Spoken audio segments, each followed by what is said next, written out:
Ever stop to think how lucky we are to clock into jobs that don't involve sniffing strangers or wrestling rats for a paycheck?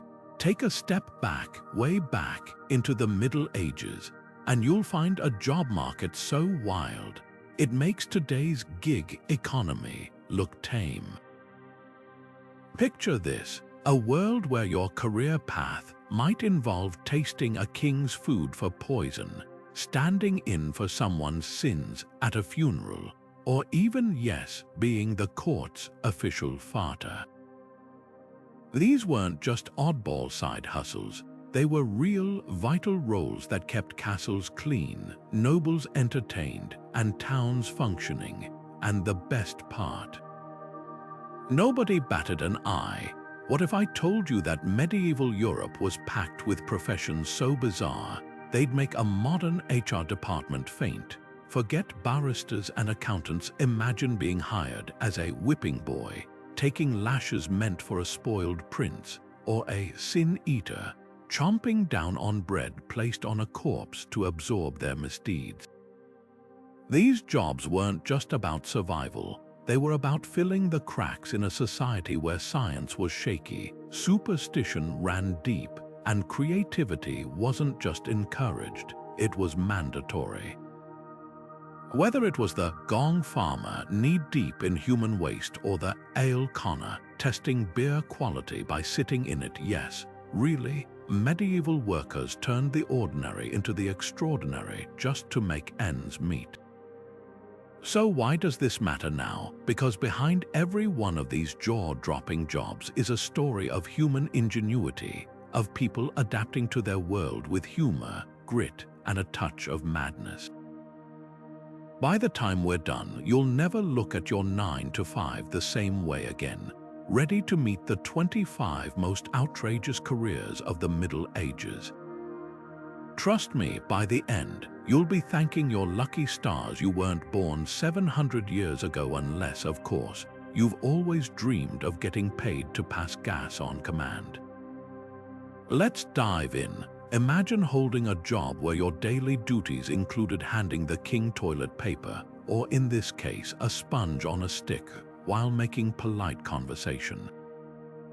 Meet the groom of the stool, a role that sounds like a punchline but was actually one of the most coveted positions in medieval courts. Far from being a lowly servant, this person was typically a high-ranking nobleman, chosen for his discretion, loyalty, and, let's be honest, his ability to keep a straight face during awkward moments. The job wasn't just about hygiene, it was about trust. Kings were vulnerable during private moments, and having someone reliable by their side, literally, meant the groom of the stool often became a confidant, advisor, and even a political insider. Historical records from England's Tudor court reveal just how powerful these attendants could be. Henry VIII's groom of the stool, Sir William Compton, wasn't just fetching towels. He handled sensitive correspondence, managed royal finances, and even influenced appointments. Talk about multitasking. In an era where access to the monarch meant power, this job was a backdoor to the king's ear, proving that sometimes the most unusual roles came with the biggest perks. And let's not forget the perks beyond politics. The groom of the stool enjoyed a life of luxury, fine clothes, the best food, and a front-row seat to court gossip. Sure, the job description might make us cringe today, but in a world without modern plumbing or privacy, it was a small price to pay for prestige. Next time you complain about your boss hovering over your shoulder, just be grateful they're not hovering for. Other reasons. Imagine growing up as the one kid in class who got paddled every time the teacher's favorite student acted up. That was the reality for whipping boys, a job that blended privilege with pain in the most unsettling way. In royal courts, it was considered unthinkable to strike a prince. After all, their blood was literally seen as divine. But someone had to pay the price when young royals skipped lessons or mouthed off to tutors. Enter the whipping boy, a carefully selected child from a noble family who studied, dined, and even played alongside the prince, but also took the floggings meant for his high-born companion. The logic was twisted but straightforward. If the prince wouldn't feel the rod himself, maybe watching his friend suffer would guilt him into behaving. Historical accounts suggest this backfired as often as it worked. Young King Charles I of England was so traumatized by seeing his whipping boy beaten that he developed a lifelong hatred of violence. Ironic, given he'd later lose his head in a revolution. Other princes, though, they just learned to ignore the screams. What's especially chilling is how intimate this punishment was. These boys weren't random servants. They were childhood confidants, sharing meals, lessons, and secrets. The whipping boy for France's Louis XV, for instance, grew up to become his closest advisor. That's the dark genius of the system. It turned suffering into a twisted form of loyalty. And while we might assume these boys resented their role, many saw it as a golden ticket. A well-connected whipping boy could leverage his scars into land, titles, or military commissions, proof that in medieval society, even pain could be currency if you knew how to spend it. The practice reveals an uncomfortable truth about power. When the privileged can't be held accountable, someone else always foots the bill. Next time you grumble about your coworker slacking off while you pick up their workload, just be glad your job description doesn't include actual lashes. Picture standing waist-deep in a murky pond, your legs covered in slimy, squirming creatures sucking your blood, and calling it a day's work. That was the life of a leech collector, one of the Middle Ages' most revolting yet vital professions. In an era when doctors believed draining a patient's blood could cure everything from headaches to the plague, demand for these slippery little healers was sky-high. But before a physician could slap a leech on a nobleman's forehead, someone had to harvest them. Enter the leech collectors, the unsung heroes of medieval medicine who turned swamp wading into a paycheck. The job was as dangerous as it was disgusting. Collectors would wade into stagnant water, often bare-legged, waiting for leeches to sense their body heat and latch on. Timing was everything. Leave your legs in too long and you'd risk dangerous blood loss or infection. Pull the leeches off too soon and they wouldn't release their grip, tearing skin in the process. And let's not forget the other swamp residents. Venomous snakes, aggressive eels, and waterborne diseases lurked in every shadow. Yet for the poorest laborers, this was steady work. In France, some villages even paid taxes in leeches, with collectors hauling buckets of them to local lords like living currency. What's fascinating is how these grueling efforts shaped medicine. Medieval doctors prized leeches for their precision. Unlike crude bloodletting knives, leeches could target specific areas and secrete anticoagulants that kept wounds bleeding longer. The best collectors knew which leeches were most effective, sorting them by size and hunger level before selling them to apothecaries. Some even trained leeches to respond to whistles, luring them like eerie, blood-sucking pets. But here's the twist: this ancient practice never really died. Modern surgeons still use leeches in reconstructive operations to improve blood flow to reattached limbs. So next time you shudder at the thought of this job, remember those swamp-stomping collectors were pioneers in their own slimy way. Their work didn't just keep medieval medicine crawling forward, it left a legacy that still pulses through hospitals today. And if that doesn't make you grateful for your desk job, nothing will. There was one job in medieval Europe where your paycheck came with a side of eternal damnation. At least that's what everyone believed. Meet the Sin Eater, a figure who sat at the crossroads of superstition and survival, performing a ritual so unsettling, it still sends shivers down modern spines. Picture this: a lone figure slips into a dimly lit room where a corpse lies cold on a table. a loaf of bread rests on the dead person's chest, absorbing their sins like a sponge. The sin eater lifts it, takes a bite, and in that moment the deceased soul is cleansed, free to enter heaven unburdened. The catch: those sins now belong to the living. This wasn't just some obscure folklore. Sin eaters were real, particularly in rural parts of Britain and Germany, where the fear of lingering guilt could keep a soul trapped in purgatory. Families paid these outcasts to shoulder the moral weight of their loved ones' misdeeds, from petty lies to darker secrets, but the job came at a brutal social cost. Sin eaters were treated as pariahs, forbidden from entering churches or sharing meals with others. They lived on the fringes, their very presence seen as a walking curse. Yet without them, communities believed entire bloodlines could be doomed to spiritual limbo. The irony: many sin eaters were desperately poor, taking the job precisely because they had no other options. In Wales, records describe them as gaunt figures, often paid in scraps of food or coins left on the corpse itself, payment tainted by the act it rewarded. Some even developed a grim sense of showmanship, chanting prayers or wearing tattered robes to heighten the drama. But beneath the theatrics was a raw deal, trading earthly survival for a supposed eternity in hell. What's most haunting is how the role reveals medieval anxieties about guilt and redemption. In a world without therapists or confessional booths, sin eaters became living vessels for society's darkest fears.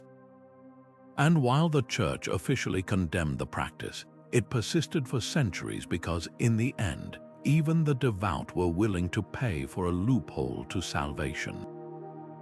So next time you grumble about a bad day at work, remember, at least your performance review doesn't come with a side of damnation.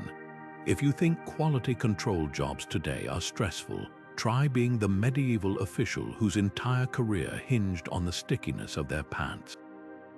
Meet the ale conner, a profession that combined the best and worst parts of beer tasting with a method so bizarre, it sounds like a tavern dare gone official.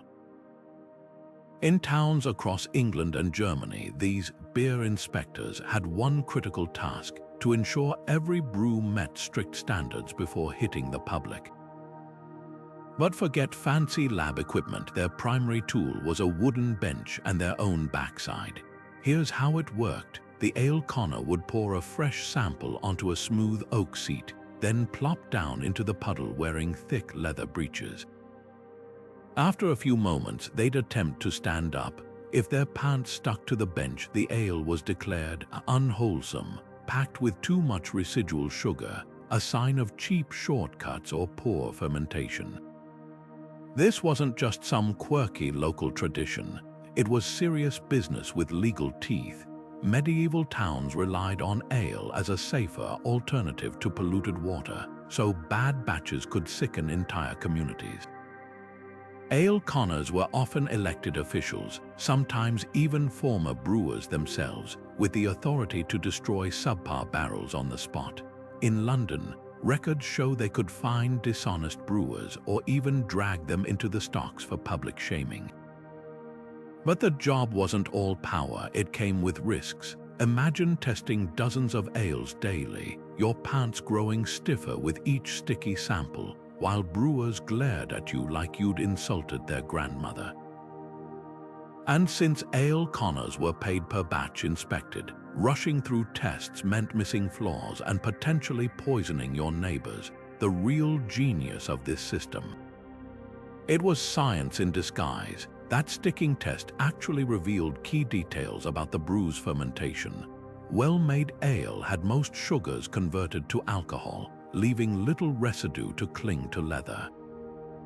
A sticky bench meant the brewer might have dumped in extra honey or fruit to mask a weak batch, a medieval version of false advertising.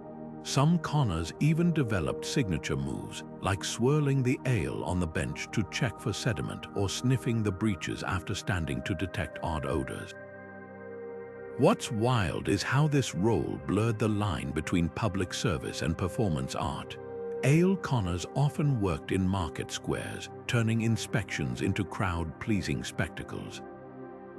Townsfolk would gather to cheer or groan as the inspector's pants decided a brewer's fate.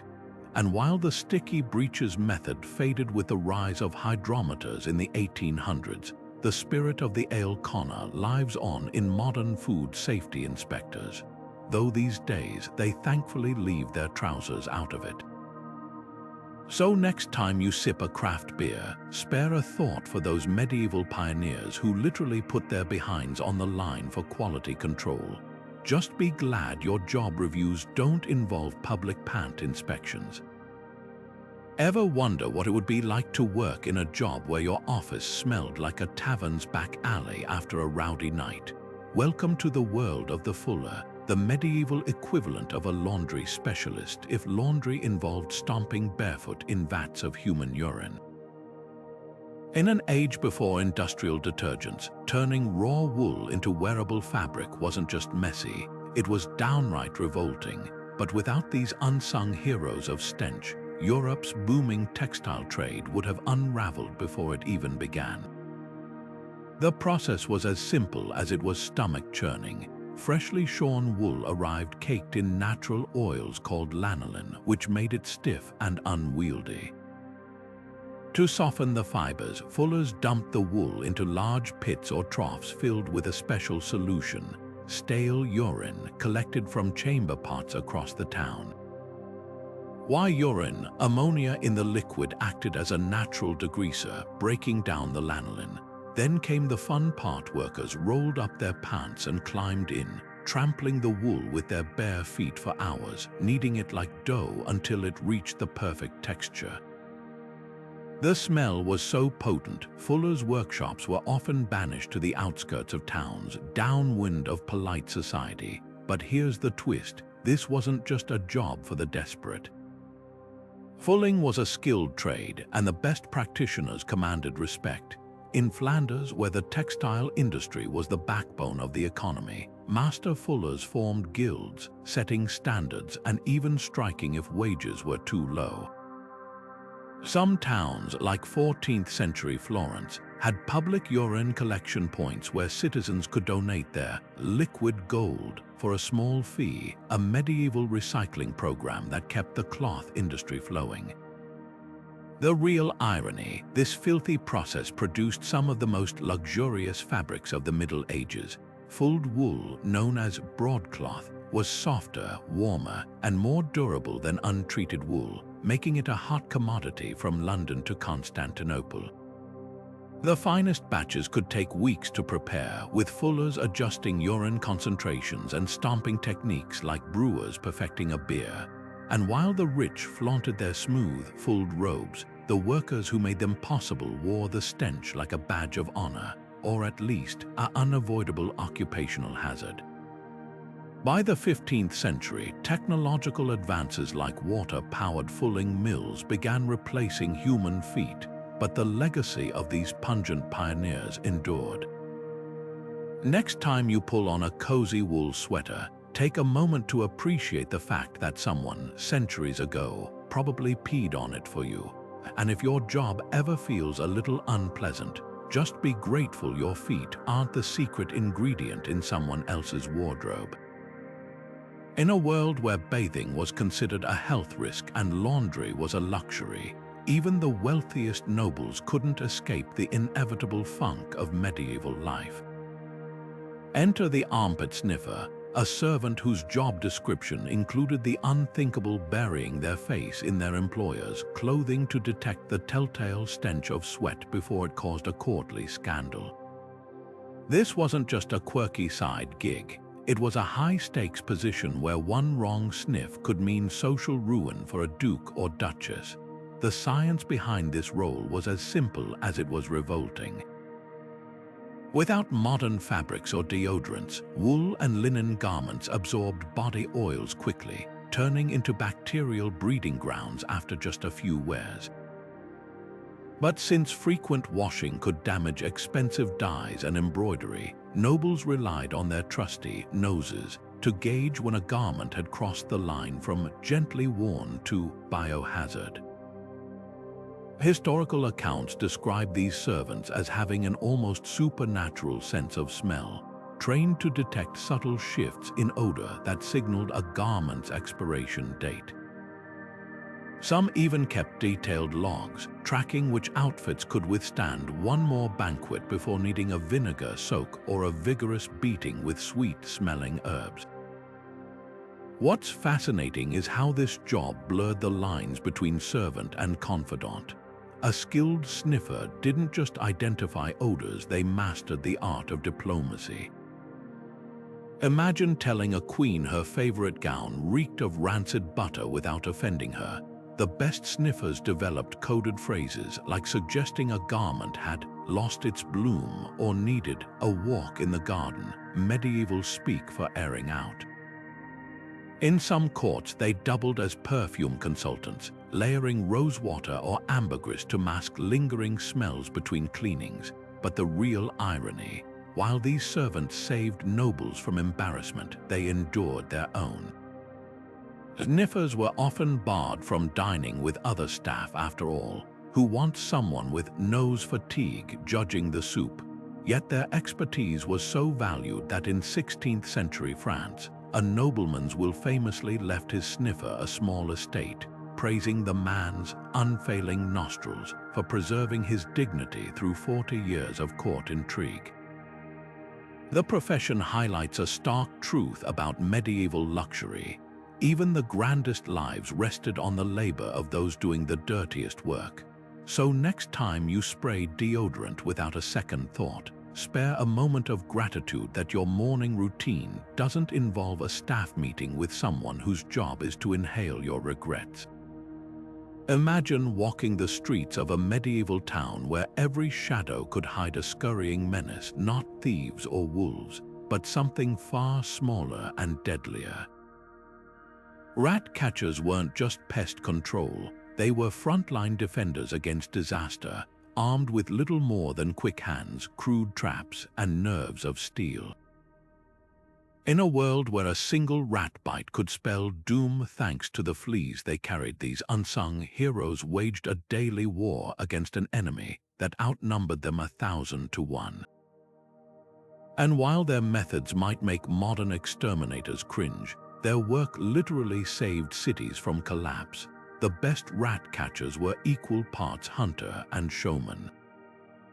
Some used trained terriers to flush rodents from sewers, while others relied on makeshift snares baited with rotting meat. But the real artists of the trade worked bare-handed, developing an almost supernatural ability to snatch rats mid-leap. Records from London describe legendary catchers who could clear a bakery's infestation in an afternoon, stuffing writhing sacks full of rodents to be drowned in the Thames for a fee, of course. Payment often came in food or ale, though the most skilled could demand silver. In Paris, one catcher's ledger from the 1400s boasts of disposing of over 2,000 rats in a single month, a grim tally that earned him free rent for life. Then there's the dark irony of their legacy. The same rat catchers who protected towns from plague were often blamed when outbreaks occurred. The Pied Piper of Hamelin, likely inspired by real-life rat-catcher figures, embodies this twisted dynamic. In the legend, the Piper's magical flute lures away the town's rats, but when the citizens refuse to pay him, he steals their children instead. Historians suspect the tale echoes a real event where a catcher, perhaps an early freelancer, took drastic revenge for unpaid wages. Other versions suggest the children were actually young apprentices poached by rival towns desperate for pest control expertise. What's often overlooked is how these jobs shaped urban life. Rat catchers didn't just kill pests, they mapped the underworld.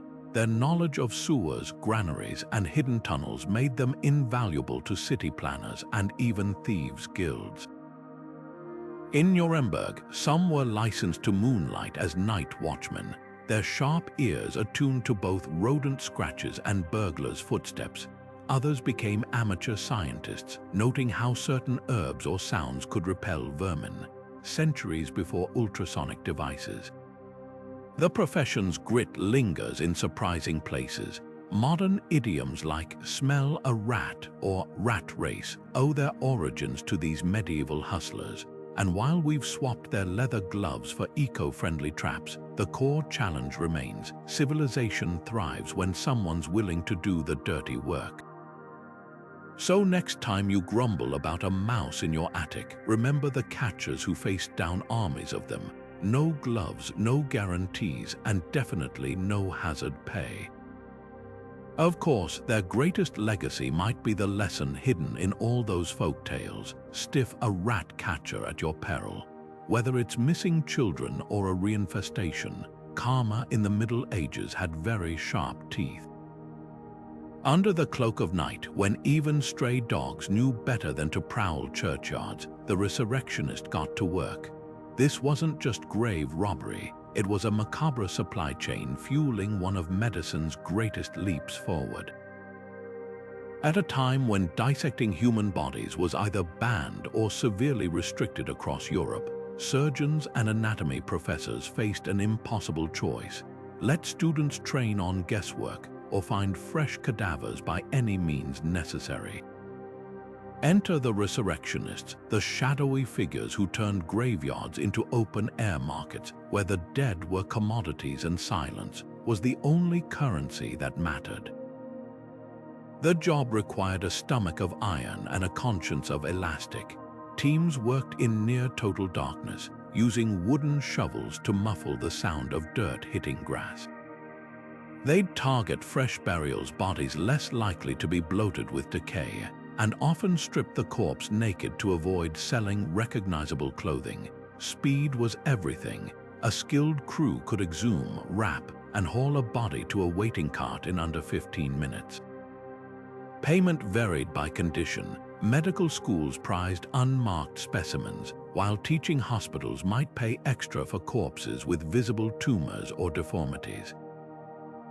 In 19th century London, a healthy adult body could fetch up to £10, roughly a labourer's wages for 3 months. But here's the twisted genius of their trade. Resurrectionists didn't just dig, they networked. Many cultivated relationships with gravediggers, bribing them for burial schedules, or even bribing grieving families to look the other way. Some posed as mourners during funerals, memorizing grave locations for later. Others ran elaborate scams, like the Edinburgh gang who rented a house near a churchyard and tunneled straight into the cemetery from their basement. The most notorious, William Burke and William Hare, skipped the digging altogether and started murdering victims to meet demand, sparking public outrage that finally forced legal reform. What's rarely acknowledged is how these criminals shaped modern ethics. Their grisly work exposed the hypocrisy of a system that relied on their crimes while punishing them. After the Anatomy Act of 1832 allowed donated bodies for science, resurrectionists faded into obscurity, but not before proving how easily necessity bends morality. Today, their legacy lingers in medical schools where students honor cadaver donors with ceremonies, a stark contrast to the silent gratitude once whispered over stolen corpses. So next time you pass a historic cemetery, remember, beneath those weathered headstones lies more than bones. There's a story of science's messy progress, paid for in midnight dirt and desperate choices. And if your job ever feels morally gray, take comfort knowing at least you're not measuring success by how many bodies you can move before dawn. There's a reason historians unanimously vote Gong Farmer as the worst job of the Middle Ages. Imagine descending into a castle cesspit with nothing but a shovel, a bucket, and a prayer. These were the unsung sanitation workers of their time, tasked with scraping out the foul accumulation of human waste from privies and moats, all while navigating a toxic cocktail of methane and decay. The title itself sounds almost whimsical. Gong came from the Old English word for dung, but there was nothing lighthearted about the work. Under cover of darkness, teams of gong farmers would tunnel into the bowels of castles and monasteries, their faces wrapped in vinegar-soaked cloth to combat the suffocating stench. Their prize, a sludge so thick it was said to cling to the skin for weeks, no matter how much one scrubbed. Yet for all its horrors, this was a job with surprising perks. Gong farmers were among the best-paid laborers of their era, earning up to 6 pence a day, double what a carpenter or mason made. In London, contracts from the 1400s show they worked under strict municipal licenses, complete with hazard bonuses for particularly vile locations like prison dungeons or hospital latrines. The work was so specialized that some families passed the trade down through generations, creating dynasties of dung. And here's the kicker, their product was in demand. Night soil, as it was politely called, was carted to rural areas and sold as fertilizer, making Gong farmers key players in both urban health and agricultural economies. But wealth couldn't buy social acceptance. Gong farmers lived on society's literal fringes, often barred from entering taverns or churches. In York, records note they were forbidden from walking on pavements, lest their contaminated shoes offend polite company. Some towns required them to wear identifying badges, a medieval version of a biohazard symbol. Yet without them, cities would have drowned in their own filth.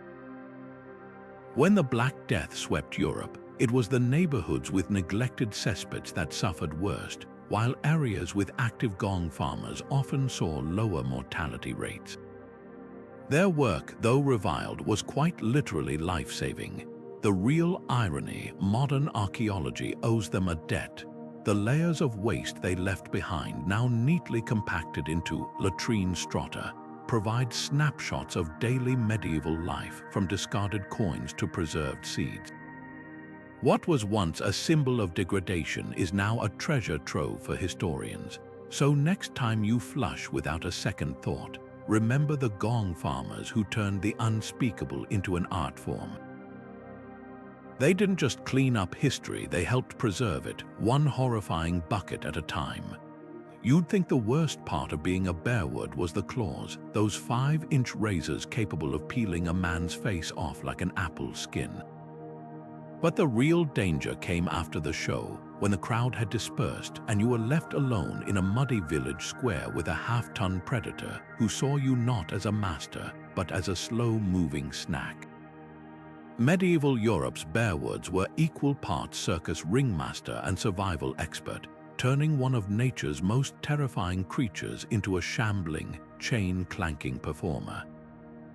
Their job to drag these beasts from town to town, forcing them to dance, a euphemism for standing on hot metal plates while music played, making them shift their paws in agony. The bears themselves were usually brown bears captured as cubs, their teeth filed down and spirits broken through years of beatings. Historical accounts describe them as mangy, scarred creatures, often missing eyes or limbs from botched training attempts. Yet people flocked to see them. In an age before television or zoos, the sight of a bear standing upright or wrestling its handler was the closest thing to blockbuster entertainment. Towns would empty when a Bearward arrived, with even priests sneaking out to watch the spectacle. The Bearward's survival depended on maintaining the illusion of control. One slip, and his star performer could reduce him to a red stain on the cobblestones. Records from London's Southwark Fair describe a particularly gruesome incident in 1580, when a bear named Blind Samson snapped his chain during a show. The animal, driven mad by years of abuse, tore through 3 spectators before the town's archers brought him down. The Bearward, he'd wisely fled at the first sign of trouble, proving these men were gamblers, not fools. Some Bearwards carried protection, a wooden staff with an iron spike, not to kill the bear, an impossible task in close quarters, but to wedge in its jaws if it attacked. Others relied on raw charisma, talking their beasts down like firefighters negotiating with a jumper. What's rarely discussed is how these men became accidental conservationists.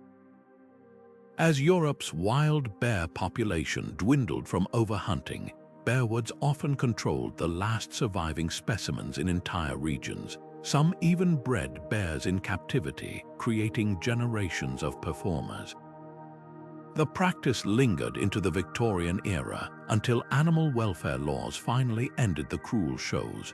Today, the Bearward's legacy survives in unlikely places: the dancing bears of India, the circus acts of Eastern Europe, even the trained animals of Hollywood. All owe a dark debt to those medieval showmen who proved, for better or worse, that even kings of the forest could be broken for human amusement. Yet there's a haunting coda to this story. In the mountains of Romania, where bear baiting persisted into the 20th century, elderly villagers still recall the Bearward songs, not the jaunty tunes played for crowds, but the private lullabies they'd sing to agitated animals at night. A final, fragile thread of tenderness in a trade built on brutality. It makes you wonder who was really trapped in those chains: the beasts who wore them, or the men who believed they could tame the untamable. Walking through a medieval city after sundown wasn't just inconvenient, it was a gamble with fate. Cobblestone streets turned into obstacle courses, where a misplaced step could send you tumbling into an open sewer or straight into the clutches of thieves lurking in the shadows.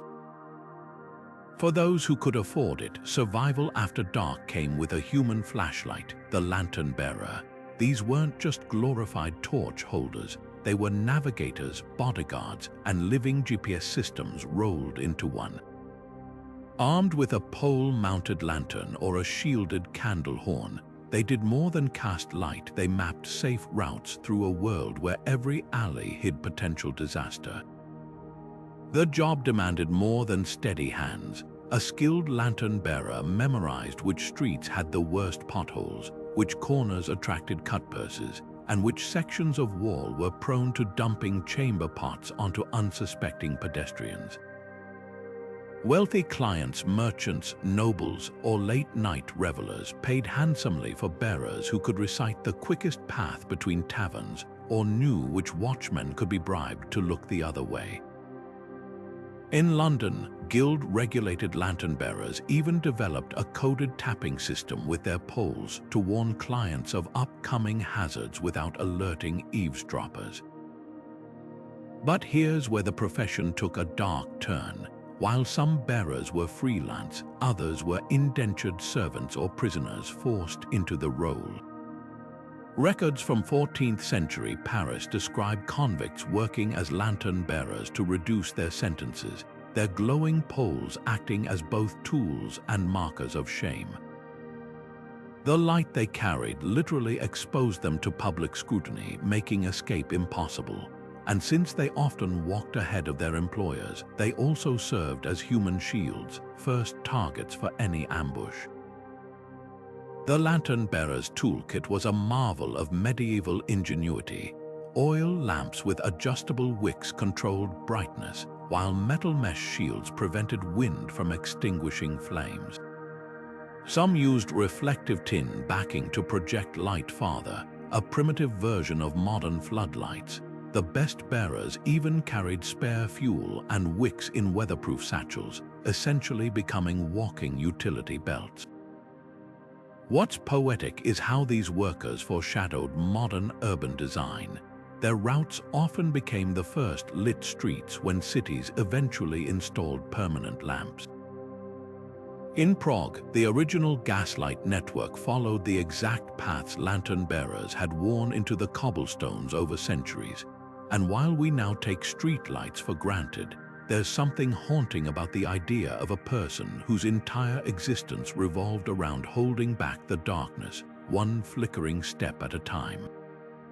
So next time you flip a light switch without thinking, remember the lantern bearers who turned illumination into an art form. They didn't just light the way home, they carved pathways through the night itself, proving that sometimes progress begins with a single flame and the courage to carry it forward. Picture a medieval village where the line between survival and starvation depended on a single person's vigilance, the Hayward, a figure as essential as the crops he protected.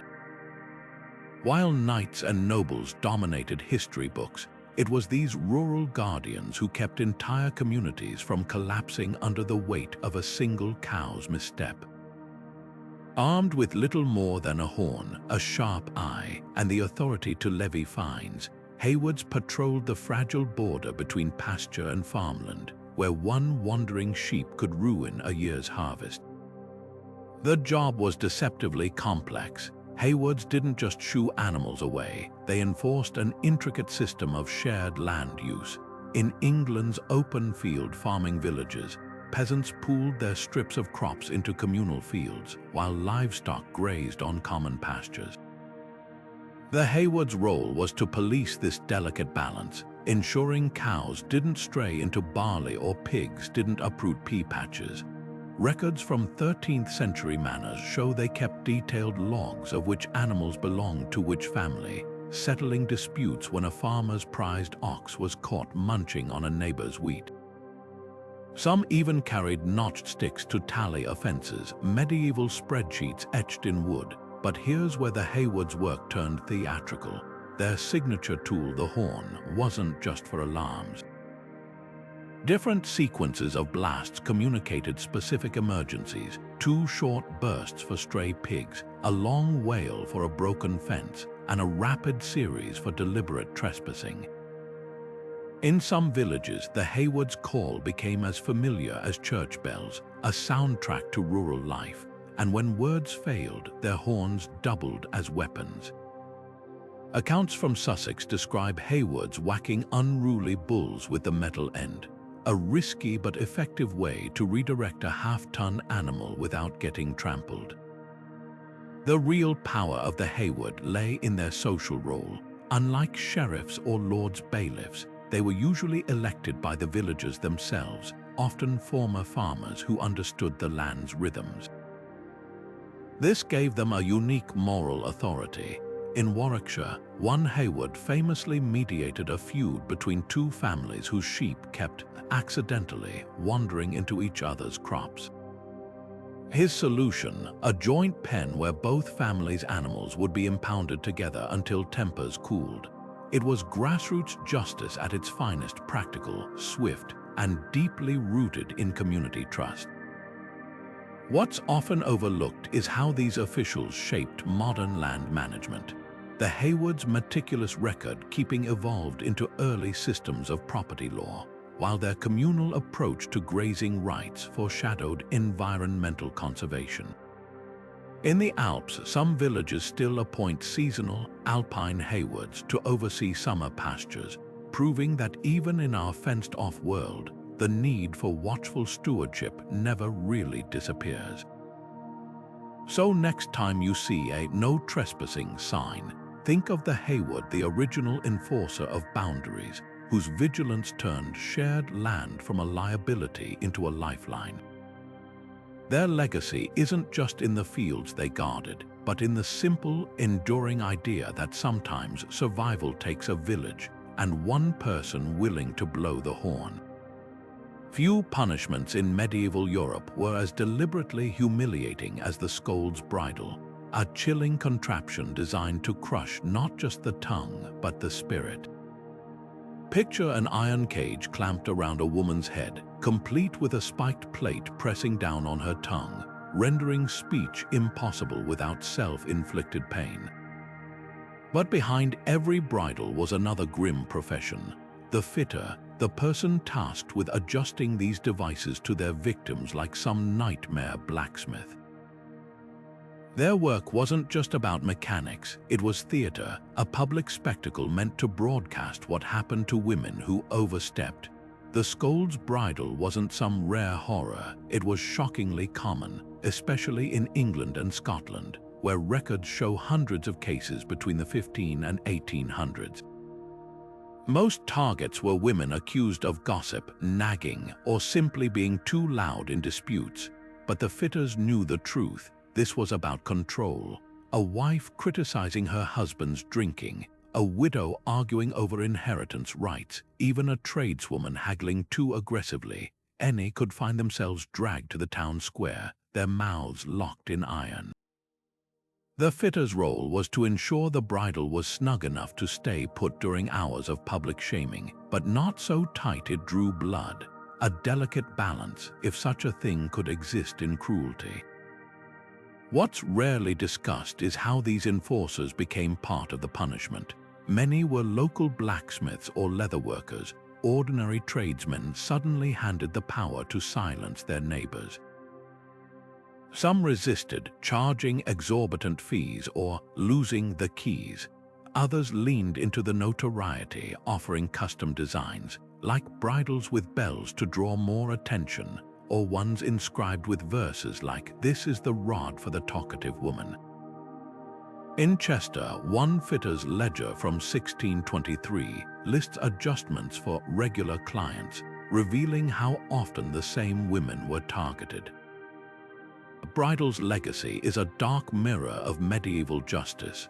While men faced stocks or fines for similar offenses, women endured this uniquely gendered torture, their pain framed as moral correction. By the 19th century, public opinion turned, with reformers calling the bridle barbaric. Yet its echoes linger in the way outspoken women are still labeled shrill or hysterical, or how silence is too often mistaken for virtue. The fitters may be gone, but the impulse to muzzle inconvenient voices, that's proven harder to dismantle than iron. Before smartphones and 24-hour news channels, getting the word out required lungs of iron and a memory like a steel trap.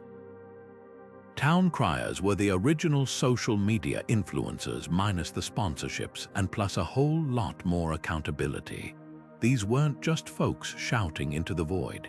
They were official human bulletin boards, legally bound to deliver every royal decree, market update, or public shaming with absolute precision. One wrong word could land them in the stocks or worse. The job was equal parts performance and endurance test. A typical day started before dawn, with the criers strapping on their badge of office. A heavy bell, often as large as a cooking pot, swung with enough force to rattle windows. That sound wasn't just for attention, it carried legal weight. In many towns, any proclamation not preceded by the crier's bell was considered unofficial, making them the ultimate authenticators of truth.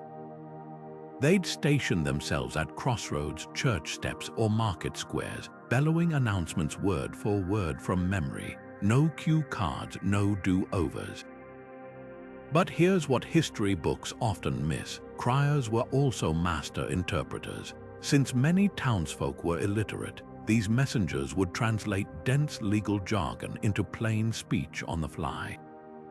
A typical royal tax announcement might begin with 15 minutes of florid Latin. Then the crier would pause, crack their knuckles, and deliver the punchline. That means pay up by Tuesday or the sheriff takes your cow. Their gossip game was just as sharp. While official proclamations took priority, criers earned extra coin by spreading less formal updates. Whose ship had docked with exotic spices, which nobleman was caught sneaking out of a tavern at dawn, even tips on where to find the best price on wool.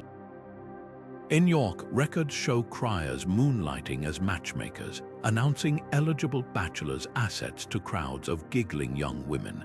The real power move.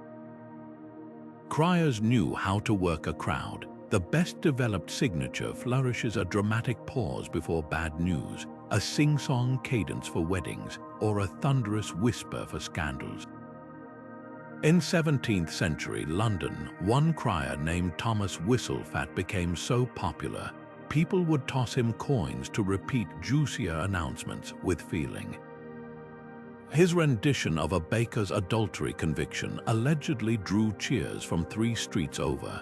Yet behind the theatrics lay a brutal reality. Criers often bore the brunt of public anger, especially when announcing taxes or conscriptions. Some wore thick leather coats to deflect rotten produce, others employed bodyguards. In Paris, criers were exempt from certain taxes as hazard pay, a nod to the rocks and insults hurled their way. Their legacy lingers in surprising places. Modern phrases like "don't shoot the messenger" and hear ye" stem directly from crier culture. And while technology rendered their role obsolete, the core idea hasn't faded. We still crave information delivered with authority and just a hint of drama.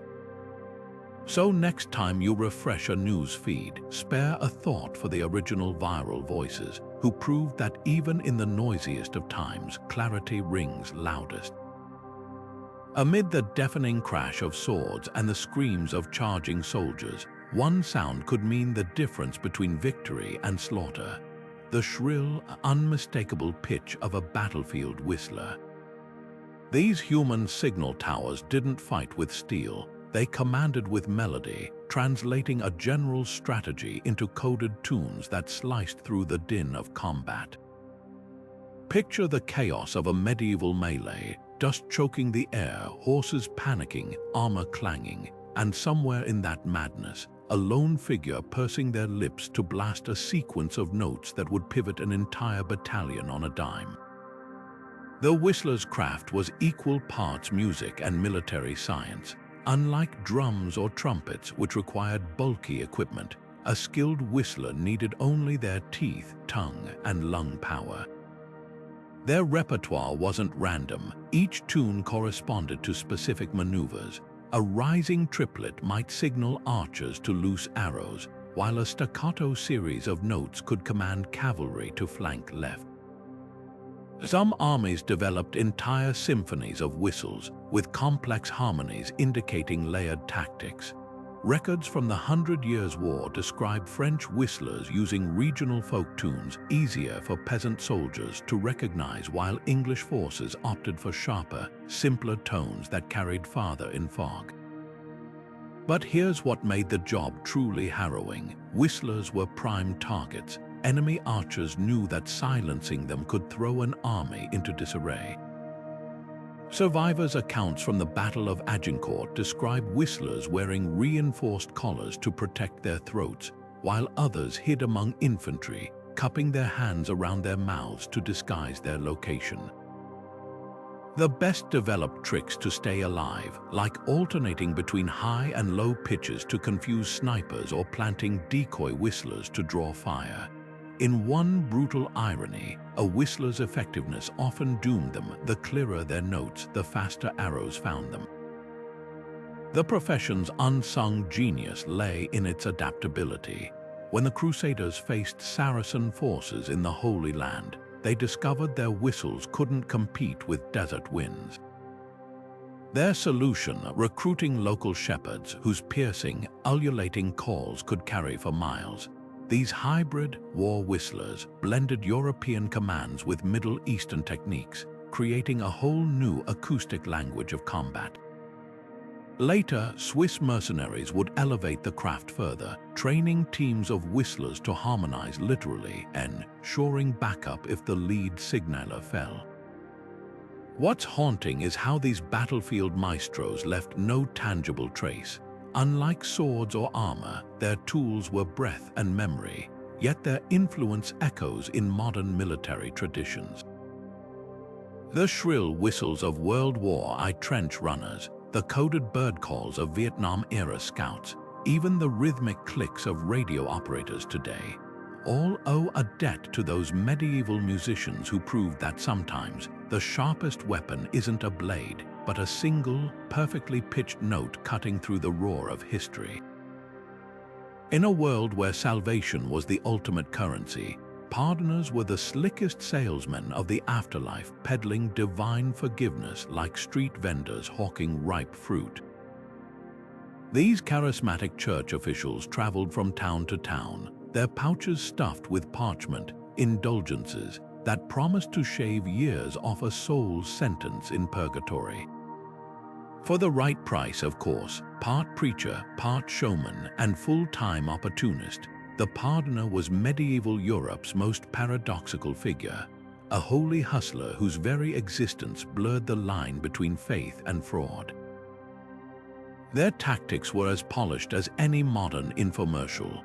A typical pardoner would arrive in a village with flair, often bearing relics of dubious authenticity, A splinter claimed to be from Noah's Ark, a vial of St. Peter's tears, or even feathers from the wings of the Archangel Gabriel. Crowds would gather and the performance began. With fiery sermons about hell's torments, they'd stoke fear, then pivot to hope. Why suffer for centuries in purgatory when a few coins can buy your mother's swift passage to heaven? Records show some even staged miracles, like making a painted statue bleed thanks to hidden animal bladders or curing ailments with placebo potions. The darkest irony, many pardoners weren't rogue operators, they worked under official church licenses. Medieval popes, desperate to fund crusades and cathedrals, turned salvation into a revenue stream. By the 14th century, the Vatican had standardized indulgence pricing, 1 gold coin to spare a year in purgatory, 10 for a decade. Pardoners got a cut of every sale, incentivizing creative marketing. One account from Germany describes a pardoner offering bulk discounts. Save your entire family for half the price of 5 individual indulgences. But the scam couldn't last. Reformers like Martin Luther raged against the trade, pointing out how Jesus never charged for mercy. In 1517, Luther's 95 Theses specifically targeted pardoners, calling their wares the devil's ledger. The backlash was swift. By the mid-1600s, the Catholic Church had cracked down, banning the worst abuses. Yet the pardoner's legacy lingers in unexpected ways. Modern televangelists promising prosperity for donations, or apps that let you pray away sins with a tap. What's chilling is how pardoners exposed the vulnerability of belief. They didn't just sell scraps of paper, they sold certainty in an uncertain world. And while we'd like to think we're too sophisticated for such tricks, the core transaction remains. Even today, people will pay dearly for the promise that their mistakes or their loved one's suffering can be wiped clean with the right currency. The pardoner's real sin wasn't greed. It was proving how easily hope can be monetized. Behind every king's laughter lurked a dangerous secret. The court jester wasn't just there to juggle or tell bawdy jokes. They were the only person in the realm legally permitted to call the monarch a fool to their face and live to joke about it. Clad in their signature motley, a patchwork of colors symbolizing their outsider status, these sharp-witted entertainers wielded humor like a surgeon's scalpel, cutting through pretense to expose raw truths no advisor dared mention.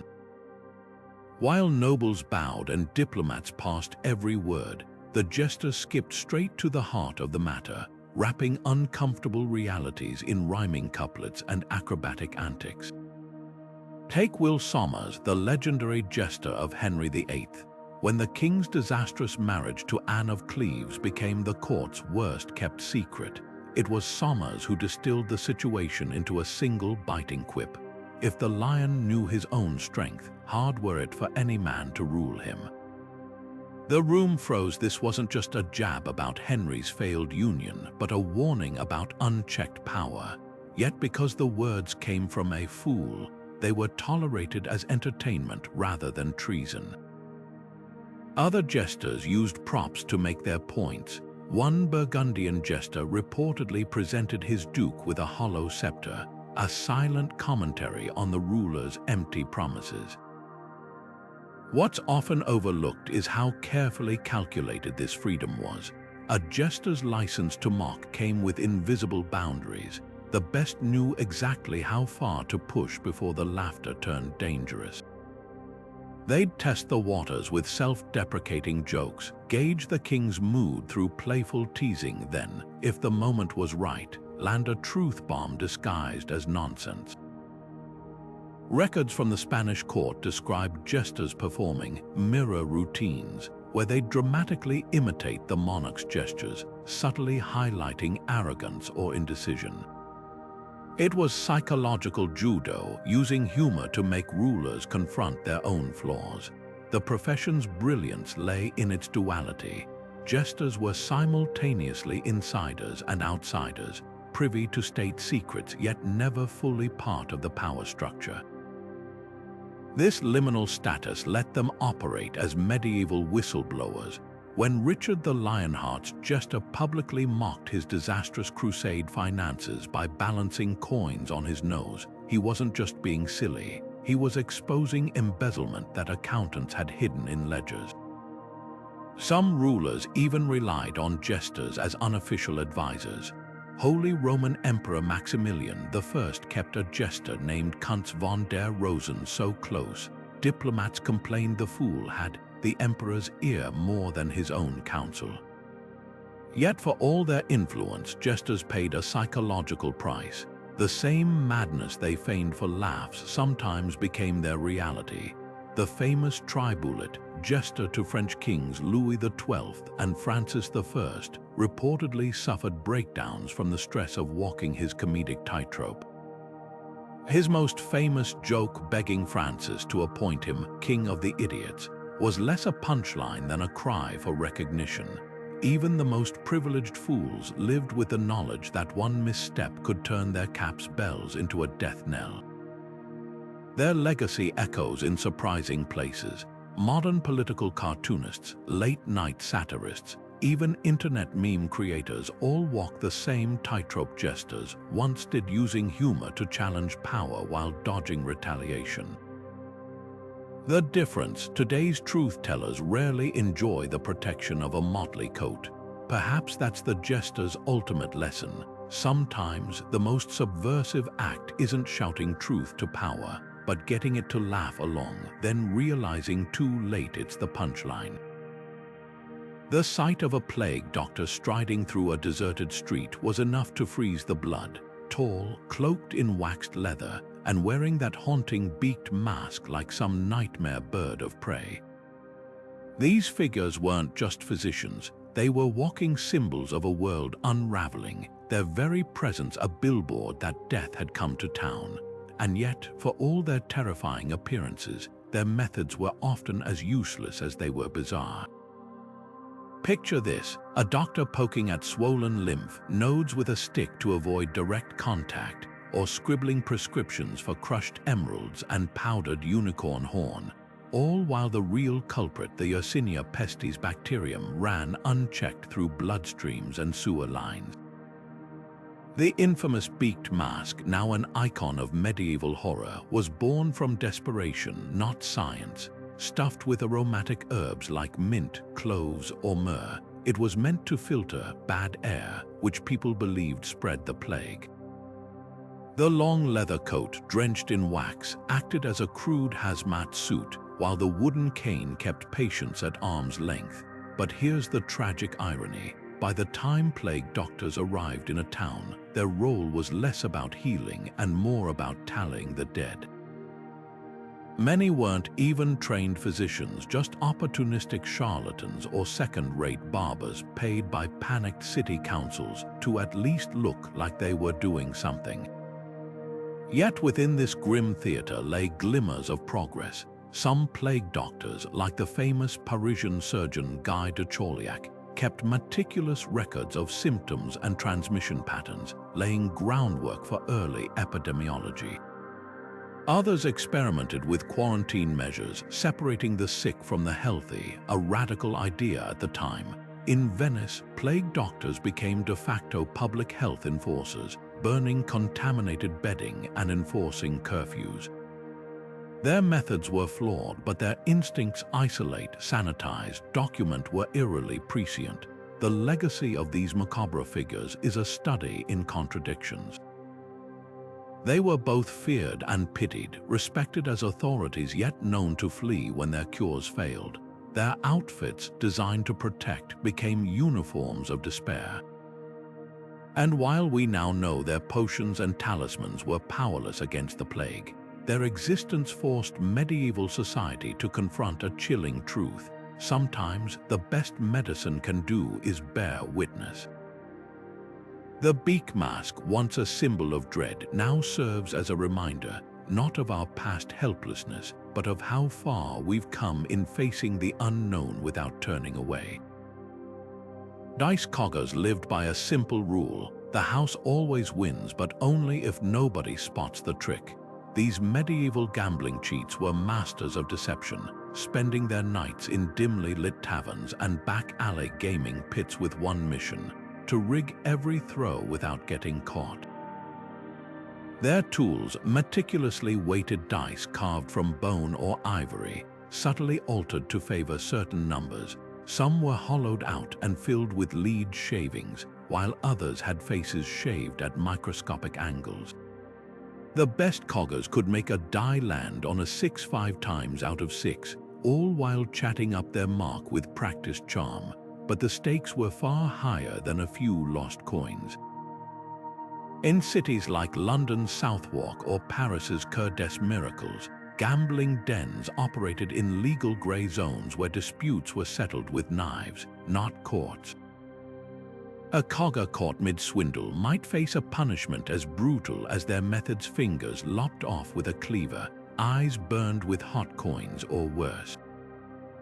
Records from 15th century Frankfurt describe one unlucky cheat being sewn into a leather sack with 3 angry cats and tossed into the river. What's fascinating is how these criminals turned physics into an art form. One surviving dice set, discovered in a Munich dig, had tiny wax plugs that could be melted to adjust weight distribution between games. Others used dispatchers, special tables with hidden ridges to bounce dice predictably. The most cunning coggers didn't even touch the dice. They trained birds to nudge them with their beaks or rigged candlelight to cast shadows that distracted players from loaded throws. Yet for all their ingenuity, dice coggers were paradoxically trapped by their own reputations. Successful ones became legends, their nicknames whispered in awe: Gentleman Jack, who never lost at hazard, or One-Eyed Louise, who could roll doubles blindfolded. But fame made them targets. Many ended up working for crime lords who took most of their winnings in exchange for protection. Others, like the infamous Carlo the Twitch from Venice, turned informant, teaching authorities how to spot rigged games in exchange for leniency. Their legacy slithers through modern casinos. Today's weighted dice detectors and pit boss surveillance systems are direct descendants of the medieval arms race between cheats and enforcers. Even the term loaded dice persists as shorthand for any rigged system. So next time you roll a natural 20 in your tabletop game, thank the ghost of some long-dead cogger. Their dark craft, born of desperation and audacity, proved that sometimes the sharpest weapon isn't a blade, but a perfectly unbalanced cube of bone. While blacksmiths hammered out swords and armor in their fiery forges, another group of metalworkers toiled in relative obscurity: the Arrowsmiths, the unsung engineers behind medieval Europe's deadliest long-range weapon. These craftsmen didn't just make arrows, they mass-produced instruments of war with the precision of watchmakers, each one a miniature masterpiece of physics and lethality. At the height of England's military dominance, a single battle like Agincourt could consume 500,000 arrows in a day, a staggering demand that turned arrowsmithing into a high-stakes industry where a fraction of an inch meant the difference between victory and wasted volleys. The real genius of their craft lay in its deceptive simplicity. An arrow might look like just a stick with a pointy end, but every component had to harmonize perfectly. The shaft, usually made of lightweight ash or poplar, needed to be straight enough to fly true yet flexible enough to withstand the explosive force of a longbow's release. The fletching, often goose or swan feathers, required exact alignment to stabilize the spin. Too much curve, and the arrow would veer off course; too little, and it would tumble end over end. But the arrowsmith's true artistry shone in the arrowheads themselves. Forged from iron or steel, these came in dozens of specialized designs. Narrow bodkin points to punch through chainmail, broad barbed heads for tearing flesh, even crescent-shaped blades to slice through rigging in naval battles. Historical records from the Tower of London's armory reveal just how systematic production became. Arrowsmiths worked in assembly lines with apprentices straightening shafts, fletchers gluing feathers, and masters hammering out heads at a pace that could reach hundreds per day. Quality control was brutal. Any arrow that failed to meet standard was burned to prevent defective stock from reaching archers. The best workshops even developed early, interchangeable parts systems, ensuring any head could fit any shaft in a pinch. This wasn't just craftsmanship, it was medieval military-industrial complex in action. What's often overlooked is how these humble projectiles reshaped warfare itself. At Agincourt in 1415, English longbowmen rained down arrows at a rate of nearly 40 per second, each one crafted by an arrowsmith's hands. French knights bogged down in mud described the sound as like a swarm of deadly bees, their expensive armor rendered useless against the relentless hail. The battle wasn't won by swords or bravery, it was won by the anonymous artisans who turned wood and metal into a storm of organized destruction. Yet the arrowsmith's legacy extends beyond battlefields. Their innovations in mass production laid groundwork for later industrial techniques, while their understanding of aerodynamics influenced everything from early firearms to Renaissance engineering. Next time you see a modern assembly line or precision tool, remember, it all started with a craftsman hunched over a forge, perfecting the art of making death fly straight. Deep in the misty wetlands of medieval Europe, a strange alchemy turned decay into treasure where rust-colored water and rotting plants held the key to building empires. Bog Iron Hunters were nature's recyclers long before the word existed, wading into peat bogs to harvest lumps of iron that formed through a quirk of chemistry. Unlike miners tunneling into rock, these gatherers worked in open air, their boots sinking into spongy earth as they probed for the telltale rust stains that betrayed iron's presence below. Each lump they pulled from the muck was a time capsule formed over centuries as acidic bog water leached iron from the soil, binding it with decaying vegetation to create porous nuggets of metal. This wasn't just scavenging, it was sophisticated metallurgy in disguise. Bog iron had unique properties that made it ideal for medieval blacksmiths. The metal contained less sulfur than mined ore, producing fewer brittle flaws when forged. Workers would roast the harvested lumps in charcoal fires to drive out moisture, then hammer them into dense blooms ready for shaping. A single bog could yield enough iron for thousands of nails, horseshoes, or axe heads before exhausting its supply, after which nature would replenish the deposit over generations. It was the ultimate sustainable resource if you didn't mind wrestling leeches and risking quicks, and to collect it, the hunters themselves were equal parts chemist and outdoorsman. Experienced gatherers could read bogs like maps, spotting iron-rich zones by the types of plants growing there. Cattails and sphagnum moss often signaled high concentrations, while certain algae blooms hinted at deeper deposits. Some even used dowsing rods not out of superstition, but because the iron's magnetic properties genuinely affected the wood's movement. The work was filthy and dangerous, with hunters frequently losing tools or limbs to the bog's sucking grasp. In Ireland, legends tell of an entire iron-gathering party vanishing overnight, their last footprints preserved in the peat like a warning. What's astonishing is how these humble harvests fueled entire economies. Viking longships owed their speed to bog iron nails that flexed with the waves instead of snapping. The famed Ulfbert swords, some of the finest weapons of the Middle Ages, used bog iron as a key ingredient. Even farm tools critical to feeding growing cities often traced their origins to these waterlogged workshops. By the 1400s, bog iron had become so vital that Scandinavian kings claimed exclusive rights to certain bogs, turning them into state-run production centers. The practice's decline came not from exhaustion but innovation. As blast furnaces made mined ore more efficient, the back-breaking work of bog harvesting faded, though not before leaving its mark.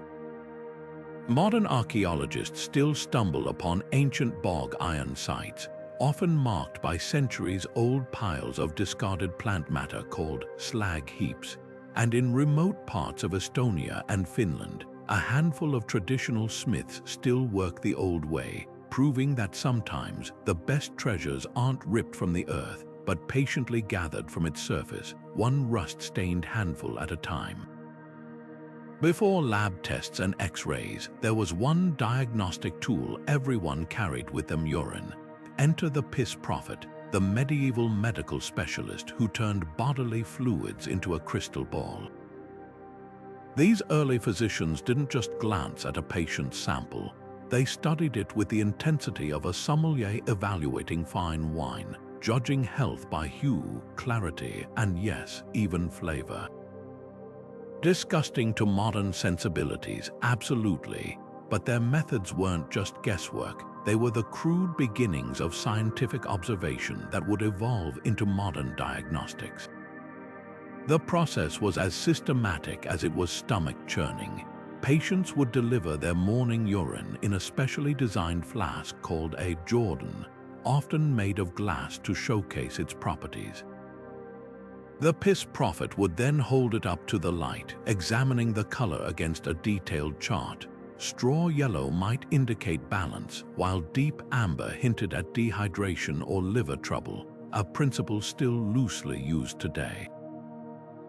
Cloudy urine signaled infection, and reddish tints could mean anything from beet consumption to kidney stones. But the real horror came next: the sniff test.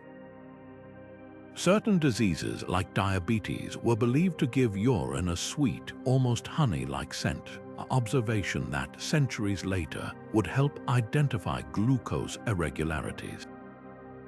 And then there was the tasting. While most prophets likely avoided swallowing, some texts describe them dipping a finger to check for abnormal sweetness or bitterness, a grim but effective early biomarker.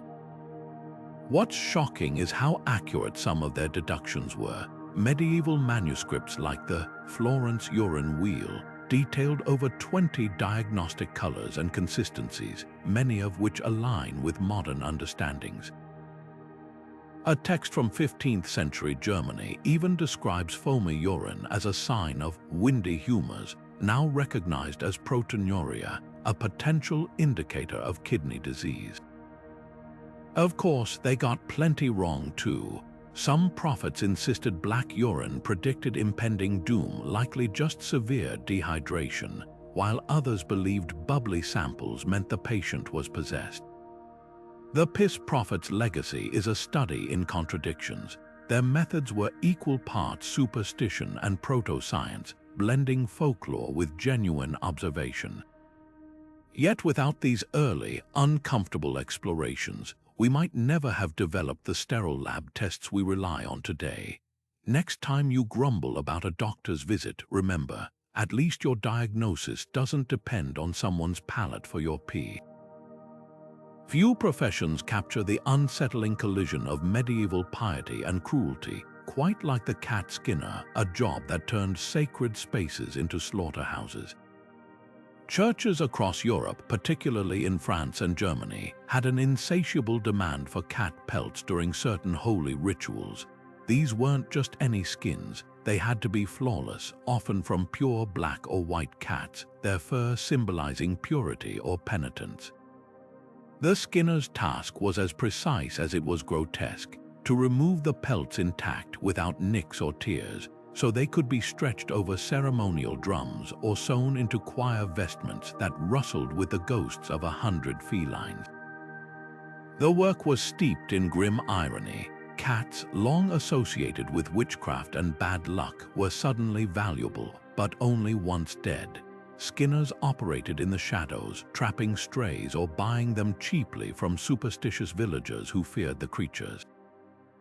Some even bred cats specifically for the trade, raising litters only to flay them once they reached peak fur quality. Church records from 13th century Rowan detail payments to skinners for 12 black hides unblemished for the Feast of Fools, a festival where clergy would wear the pelts during rowdy, inversion-themed ceremonies. The skins were believed to channel primal energy, their wearers momentarily embodying the chaos of the animal world before order was ceremonially restored. What's rarely acknowledged is how this practice mirrored broader medieval contradictions. The same churches that preached compassion commissioned the mass killing of creatures deemed demonic. The pelts, once processed, were often anointed with holy oil, as if ritual could sanitize their origins. Some skinners developed reputations for almost surgical skill, their knives slipping between muscle and fur with minimal waste. In Avignon, one master skinner's ledger boasts of producing 300 pelts in a single year, each tagged with the name of the donor who funded its purchase as a pious act. The darkest twist, many skinners believed they were doing holy work. A 15th century German guild manual describes the trade as a penance for the beasts who bear the sins of mankind. This warped theology justified entire industries: tanners who cured the hides with alum and urine, tailors who stitched them into mitres lined with silk, even perfumers who masked the lingering scent of decay with rosewater. The entire supply chain thrived on the premise that something sacred could be wrought from suffering, yet traces of resistance linger. Folktales from Brittany tell of skinners cursed by the ghosts of their victims, their hands forever stained with invisible blood. In one chilling account from Ghent, a skinner reportedly went mad after hearing kittens mewing from inside a finished drum. Whether fact or folklore, these stories hint at an uncomfortable truth, that even in an age of unquestioned hierarchy, some recognize the cost of turning living things into liturgical props. The cat skinner's legacy is a scar on history's conscience, a reminder that reverence and cruelty often wore the same robes. Modern churches may have abandoned the practice, but the echoes remain in the way societies still sacrifice the vulnerable at the altar of tradition, and how easily belief can sharpen a blade. Next time you hear an organ swell or a choir's hymn, consider the silent chorus beneath, the whispers of creatures who paid the ultimate price for someone else's salvation. Few jobs in medieval Europe carried as much dread or as little accountability as the Heretic Finder. These shadowy operatives worked hand in glove with inquisitors, combing villages for the faintest whiff of unorthodox belief. Their tools weren't just torture devices and leather-bound scriptures, but something far more insidious: the whispered suspicions of neighbors, a missed church service, an oddly phrased prayer. Even the way someone cut their bread could land them on the Heretic Finders list. And once accused, escape was nearly impossible because their greatest weapon wasn't fire or force, but fear's ability to turn communities against themselves. The most effective Heretic Finders were masters of psychological warfare. Some posed as traveling monks, offering absolution in exchange for confessions of doubt. Others hosted theological salons, luring intellectuals into debates only to report their heresies to authorities. Records from 13th century Languedoc describe one finder who planted forbidden texts in homes, then discovered them during raids. But their true innovation was bureaucracy. They kept meticulous ledgers tracking family connections, noting who might defend or betray the accused under pressure. Inquisitorial manuals like the infamous Directorium Inquisitorum advised finders to target the vulnerable first: loners, the poor, those with grudges, knowing they'd crack fastest and implicate others. What's chilling is how these hunters weaponized everyday life. In Spain, Moorish converts to Christianity were watched for washing too often, a suspected Muslim practice. In Germany, midwives faced scrutiny if they used herbal pain relief during childbirth. Didn't Genesis say women must bear children in suffering? Even food choices became evidence. A heretic finder in Toulouse condemned an entire family for refusing to eat pork, calling it proof of secret Judaism. The accused never stood a chance, the rules shifted daily, and innocence was impossible to prove. Yet heretic finders weren't faceless monsters, many were true believers. Some saw themselves as spiritual surgeons, cutting out heresy to save Christendom's soul. Others genuinely feared hellfire awaited those they failed to correct. This self-righteousness made them relentless. When the Cathars of southern France refused to recant, finders developed new interrogation techniques: sleep deprivation, forced standing, even mock drownings. Their reports boasted of conversions, but the parchment often hid screams. The profession's darkest legacy was its ripple effect. Heretic finding didn't just punish individuals, it taught societies to police thought. Children informed on parents, wives denounced husbands, all under the heretic finder's approving gaze. By the time witch trials erupted in the 16th century, the infrastructure was already in place. The suspicion, the secrecy, the idea that purity required perpetual purge. Modern parallels creep uncomfortably close from McCarthyism to online outrage mobs. The methods may have changed, but the human impulse to hunt the other remains. Perhaps that's the heretic finder's most enduring lesson. The road to atrocity is rarely built with obvious evil, but with countless small compromises, each one whispering that the end justifies the means. Behind the bizarre spectacle of these jobs lies a startling truth: medieval society operated on a razor's edge between innovation and desperation, where every grotesque or absurd role was a thread holding the fabric of civilization together. Take the Gong Farmer knee-deep in human waste, or the sin-eater swallowing a stranger's misdeeds. These weren't just oddities but vital cogs in a machine where science was scarce and superstition filled the gaps. What seems ludicrous today, like ale conners judging beer quality by the stickiness of their trousers, was often ingenious problem-solving with the tools at hand. The Middle Ages forced people to stare down unimaginable challenges: plagues with no cure, food with no preservatives, wars with no end. In that pressure cooker of history, necessity didn't just mother invention, it midwifed an entire workforce of last resorts. Dig deeper, and these roles expose the era's brutal hierarchies. The groom of the stool, privy to a king's most vulnerable moments, wielded influence precisely because he handled tasks too intimate for nobles. Meanwhile, the whipping boy absorbed a prince's punishments, proving that even justice was negotiable if you were born on the right side of the castle walls. Every job, no matter how humble or horrifying, reflected the unspoken rules of power: who was allowed to get dirty, who could buy absolution, and who bore the burdens others refused to touch. The Armpit Sniffer and the plague doctor lived in the same world, yet one breathed in noble stench while the other faced down death in a beaked mask, both trapped in roles that defined their place in the social ecosystem. Yet there's an unexpected beauty in this chaos. These professions reveal a world throbbing with raw humanity, where people turned survival into art.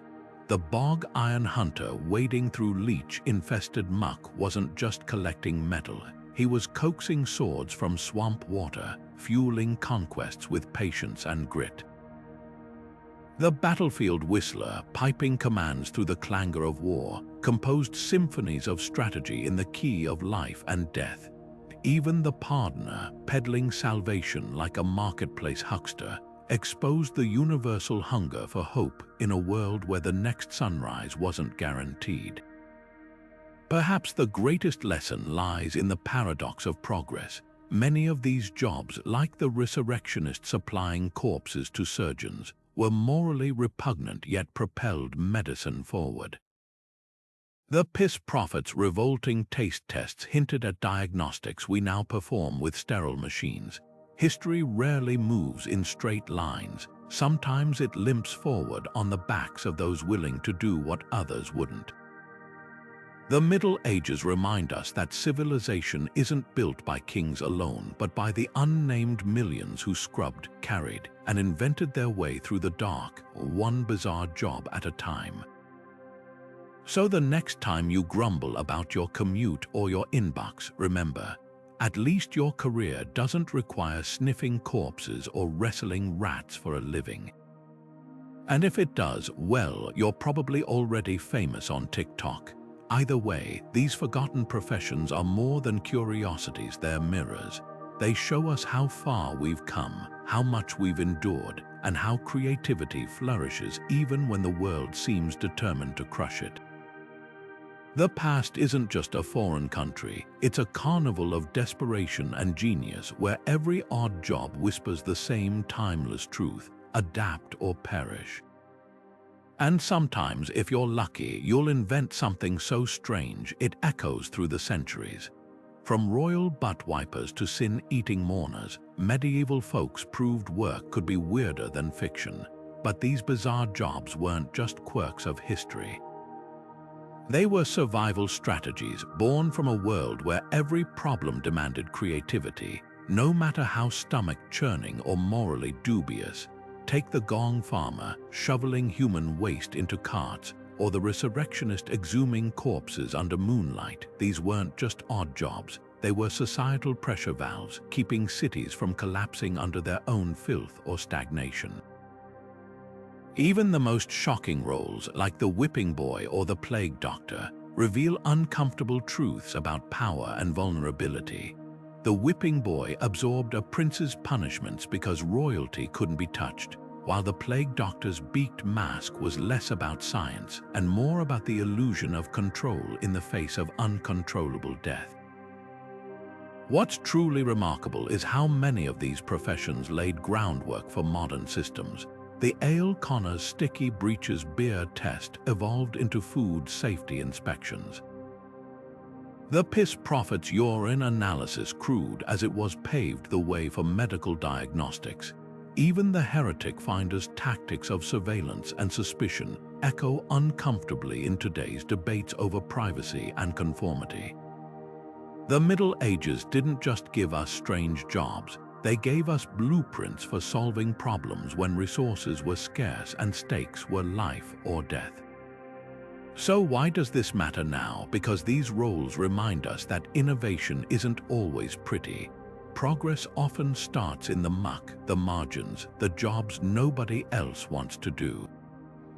The next time you complain about your commute or your cubicle, imagine trading places with a leech collector waist-deep in a swamp, or worse, the court farter, whose performances were literally aghast. History's weirdest jobs aren't just entertainment, they're a testament to human adaptability.